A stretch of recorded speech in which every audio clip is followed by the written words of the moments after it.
Some neighbors were self-absorbed enough to think that they were in. Some neighbors were self-absorbed enough to think that they were an endangered to think that they were endangered species. But oh my god.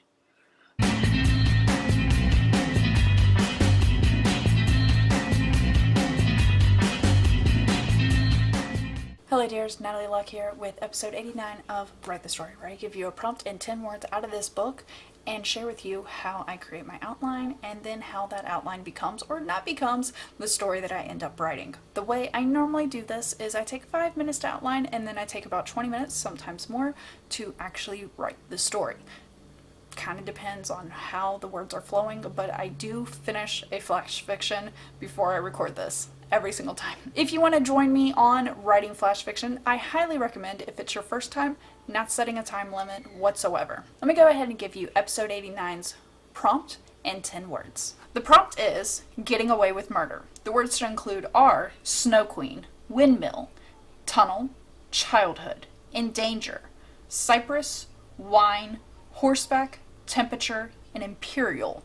Now, some people like to stay true to the words they are provided. I'm one of those people where I try to, but if my sentence structure requires me to change the word partially, like make it plural or past tense, I'll do that if I need to. 6 out of the 10 words changed completely. That's not a bad thing because that at least makes me feel like I had some structure, some thought process of working how to make this story better, and I feel I did make it better. And I'm kind of intrigued of how it ended up. So the first things that popped in my mind was, I was thinking an ex-girlfriend is called a Snow Queen, like she's very standoffish. I was thinking of it as a personality trait. That kind of stayed the same way, but my main character became the ex-girlfriend. Cypress Hill is what I was thinking of, a location, and maybe there's a windmill on top of it. Ended up cutting both of those references. I was thinking of maybe there was a getaway and you lost this character, the murderer, through a tunnel. But that tunnel didn't have like pedestrian like walkways on the side or service doors, but they did have a sewer system. That's how in depth I got into this thought process of tunnel and what meant, what was happening there. And then I didn't use tunnel in that way. I threw in the line feared to be endangered. And I kind of kept that, but it's who had the fear. Imperial system versus metric is kind of the realm I was going with that. And I decided to take that to temperature of Celsius versus Fahrenheit. Then I decided to go a little bit snarky with horseback, and I was like, oh, this person came galloping in as if they were on horseback, and the person said, I wasn't on horseback, I arrived in a limo. And then the other person replies, same thing. Did I go that route? No, absolutely not. So horseback got changed. I did find out through some information that about 95% of wine is supposed to be drunk after it's bottled, or within 5 years of it being bottled. I was trying to figure out what to do with the wine and actually have it. I did end up not including that fact whatsoever, but it's kind of a cool fact to have, so I might use it somewhere else, who knows. And then the last thing was this phrase stuck in my mind of had it since childhood. I was like, there's got to be something that this person had since childhood. Through my outline, you can see it's just glimpses and phrases and thoughts that don't make a story yet. I haven't combined them together. But the 4 that stayed the same, Snow Queen, in danger, and Imperial in temperature, you can see how that became part of the story. I will let you know, in the time lapse that you're about to watch, there is a time period change and a wardrobe change. And that is because I started writing this story about 10:30 at night, and then I just wrote some notes to finish off the night, and I finished the story the following morning. So, obviously, clothes changed, but it's still the same story, I promise you. And my son got a little upset. He fell and hurt himself, and so he just wanted me to hold him right at the very end of the story. And you don't really get to see me finish the story because I forgot to move the camera back to the story. It's okay. So here is my version of episode 89. Getting away with murder. Act like a snow queen at all times. When something serious happens and you actually act upset, people will think it's genuine. It isn't often a neighbor falls dead in their own front yard. Some people thought poison. The bottle of cheap wine laid next to them, the Merlot already soaked into the ground before they were found by the early morning joggers. I'm surprised the world was able to drop the tunnel vision and look up from their phones. With our diverse culture, there is a language translation issue. When the police came, they didn't realize most of the people have come from the metric system and didn't change the temperature readings to our common imperial. 32 degrees Celsius actually equals 89 degrees Fahrenheit. That was the overnight temperature, thus why our body may have sped along in decomposition. But the early morning shift probably wasn't aware of the overnight temperature rise, as we had cool 60s with a breeze now. I stood out with the rest of the neighbors, waiting to go to work. Many of their driveways were blocked by police cars, and they were also too nosy to leave. A white sheet covered the body now. A few cones held down the edges, since a gust could spin a windmill. Many childhoods were left that morning, seeing a dead body for the first time. Some neighbors were self-absorbed enough to think that they were an endangered species because someone they lived near had died. They couldn't imagine what led to his demise. But I had no such fear. I kept my face frozen, trying to mimic some of my quieter neighbors.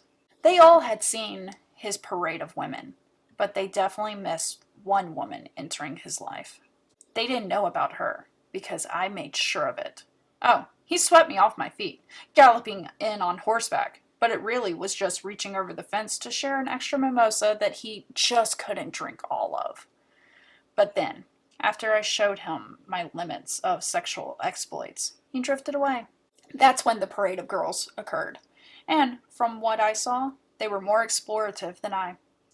At 1 in the morning, he had one of them bent over, her hands on the cypress tree he was now lying beneath. That was 6 months ago. Since then, he's gone to the hospital, getting sick and skinnier. That's when I knew I chose wisely, using small doses over time to ensure a slow decline. And his sickness of seeing women withered away as his physical sickness consumed him. Patience is the best method in getting away with murder. I definitely enjoyed this story. Hopefully my husband isn't in fear of me now after this story, but it was interesting. I was trying to think of who first would want to commit murder. What would be the drive? What would be the reason? And then what would allow them to get away? And luckily, I had been listening to the Writeish podcast done by my friends Sarah Hoffman and Kelly Wright. They are linked down below, as well as their podcast is linked down below. There was an interview with a cardiologist who helps writers and movie sets and show sets, whatever, in getting the medical nuances right in these shows. Now, recognizing time is usually limited, he works with what they got, but one of the things he brought up in the interview was how to kill someone slow and steady, and the response was arsenic. If someone is a slow decline, they just think it's a common issue and it was just their time. Not really worthy of an autopsy, it was their time is what is considered. And I thought that was an interesting thought. So I kind of wanted that to be the theme of how do you get away with murder? Patience.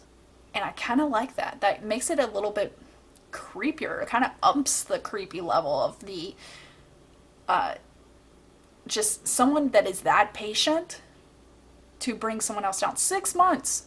6 months. And you assume that she saw more than what the one thing is mentioned in the story. But that one thing that she mentioned in the story is what set her off. And she just kept going and waiting.